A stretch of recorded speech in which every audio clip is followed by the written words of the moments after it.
این کیه ورداشتید آوردید؟ این که قسمت قبلی منفجر شد. رفتم سر کوچه نون بگیرم دوباره پیداش کردم.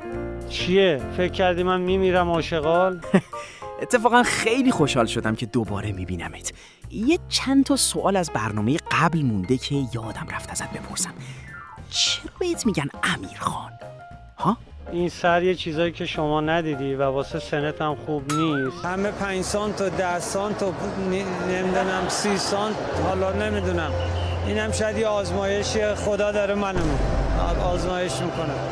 تا حالا از بزرگان فوتبال کسی نظرشو راجبت گفته؟ خوشحالم که بزرگان دنیا و اسطوره‌های فوتبال دنیا این آقای مورینیو و تری هانری دندون بگیر. آقا لطفاً رعایت کنین، این برنامه واسه همه سنینه. باشه قرم. گفتم دفعه پیش باید تمومش میکردم.